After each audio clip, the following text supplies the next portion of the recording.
super super whiskey, super super whiskey, super super whiskey, super super whiskey, super super whiskey, super super whiskey, super super whiskey.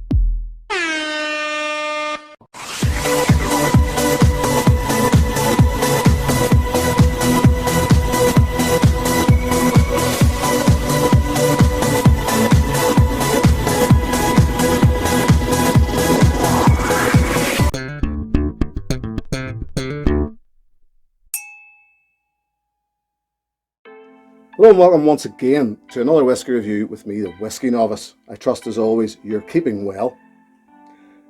It is good to have you back. This is review number 45, part 5 of my series, A Baker's Dozen, looking at 13 12-year-old Scotch single malts. And we're staying in the Highlands to look at this one, Aberfeldy, the Aberfeldy 12-year-old. Aberfeldy as a distillery, and I believe the Dewars is owned by the Bacardi Group. This is a big component of the Dewars blend, which I believe is still the #1 seller, certainly blend in the US. So this is a big player. This might even mean more to those of you out there in the States. I don't hear this mentioned an awful lot this side. The Aberfeldy, it certainly has its fans, but I see it more in the US. As I said, Aberfeldy owned by Bacardi, and this is the distillery itself houses the Dewars World of Whiskey. This whiskey in its own, bottled at 40%, chill filtered, colour added. As I said, a bigger player, maybe even better known as being that big player in the Dewars blend. So what do I get out of it? What do I make of it? Certainly a nice, fresh, sweet nose there is. This whiskey sometimes plays a little better for me than others. Fresh, sweet, green apple. Some fresh mint,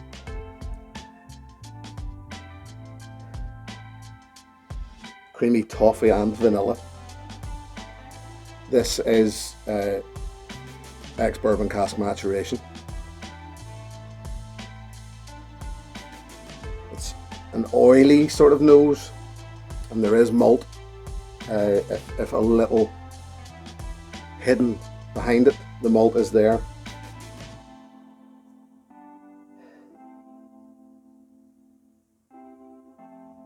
Fresh, orangey, pleasant, if a little underwhelming. And when I say that, it doesn't do an awful lot that others don't do. It's just, it's pleasant. It, as I said a moment ago, and it plays well on the nose. As I said, it's not challenging, but it's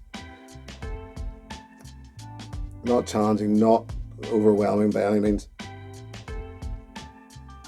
Say there is orange, there is, and I'll tell you now, I'm not going to add water to this, because I'm getting notes even now without having added water to it, which I did while I was taking my tasting notes.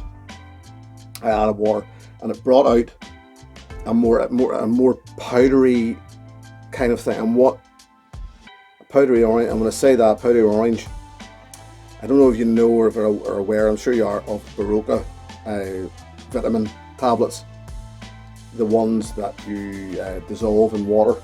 And this is what, and there's an orangey, a weak orangey, fizzy, sweet, powdery note smell off them. I couldn't figure out what this smell was at first. It took me a while to get my head around what this note was, and that's what it is. There's a hint of that Baroka note in behind it, and the water made that even stronger.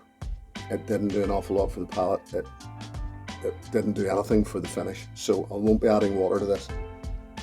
Onto the palate.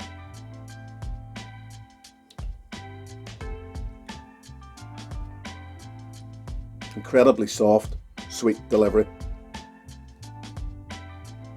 It's light, it's drying.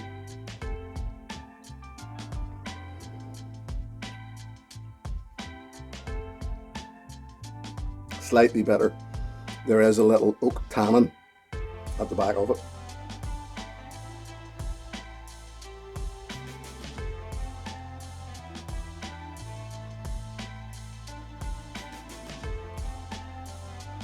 Some vanilla, some fruit there is, apricot.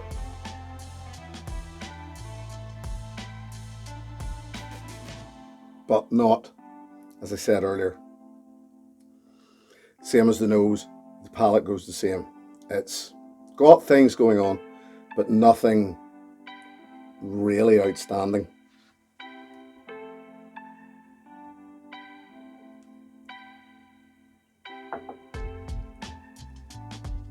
Yeah, no, it is nice, but it comes and goes quite quick. That finish is medium to short.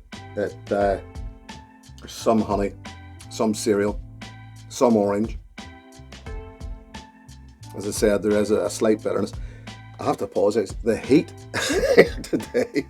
Oh, but yeah, it is just a little underwhelming. It plays, I imagine, best as a part of a blend because it is quite oily on the palate. And as we discussed a few reviews ago, oilier whiskies lend themselves better to blends because that gives them grip.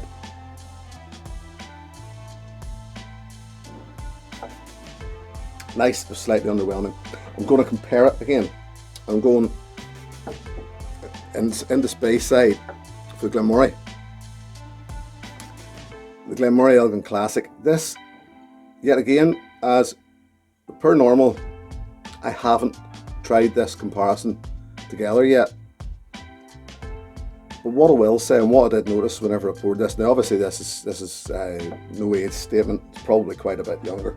There is colour added to this, but I was actually quite pleasantly surprised at the colour of this to be a very cheap whiskey. They're both bottled at 40%. This here I've seen retail, now I think I paid £25 for it on offer, but it rates anywhere from, or goes anywhere from £25 to £40. This, on the other hand, when you get it at the right price, I think I paid £18 for this. So not only does this fall in below the £30 group, but it generally falls underneath the £20 group, which is fantastic. So let's try them together. In my head, it's been a while from I've had this, in my head, these are fairly similar. This being Speyside, I think is maybe a little softer, a little sweeter. Could be wrong, can't remember, but I just thought they would maybe make for a good comparison because of the price. So, the Aberfeldy.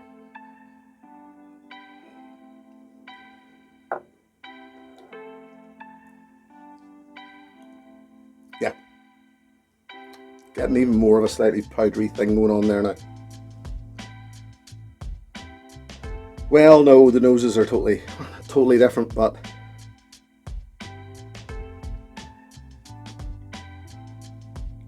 yeah, this is incredibly soft, quite light, quite thin. Not bad for the money on its own, but this is why I like to do comparisons, because having tried it against the Aberfeldy, the Glenmorangie is a bit lighter, a bit thinner, and considering this is fairly light and thin, you know, still a good one on its own right for a start of a flight or something, but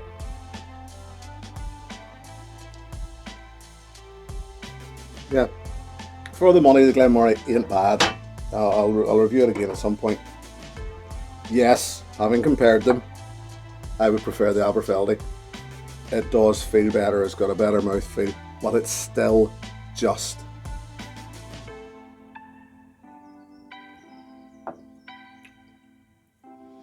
alright. Just alright. I wouldn't be rushing out to buy another bottle of the 12. Hasn't been bad. That has been in my collection for quite a while, because it's not one that I've bounced back to. Probably, as I said, quite well liked. If the Dewars is anything to go by, this probably plays better in the United States market. Yet again, they may even get it at a higher ABV. Not too sure about that, but just all right. Let's draw a line under that and leave it there.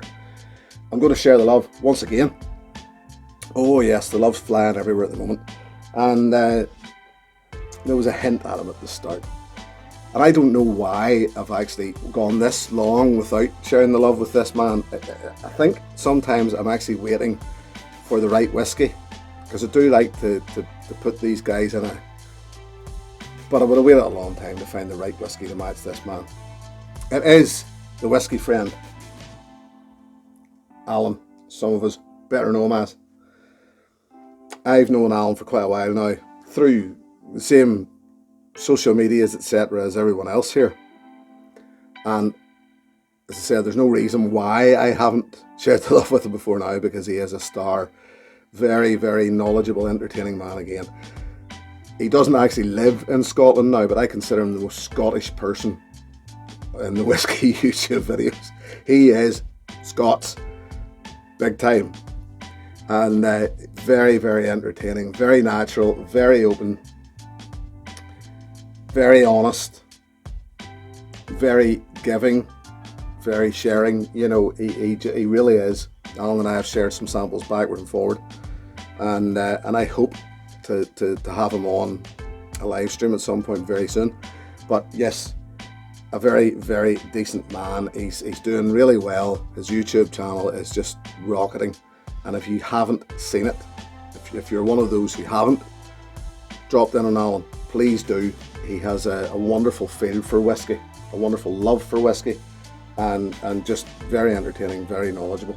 So there you go, the whiskey friend, Alan. Check him out. There you go, friends. That's that wrapped up again, and I'm going to wrap it there, because I'm going to melt otherwise. the sweat is just running off me here today. Thank you once again for being here. Massive thank you to my patrons, as always. The numbers keep coming in, and I just can't thank them enough. I really can't. Really, really appreciate the support. So if you want to join that Patreon group, the details are in below as usual. There we go, my friends. As I said, that's that done. Aberfeldy 12 ticked off the list. Just all right. Here's to your good health. Cheers.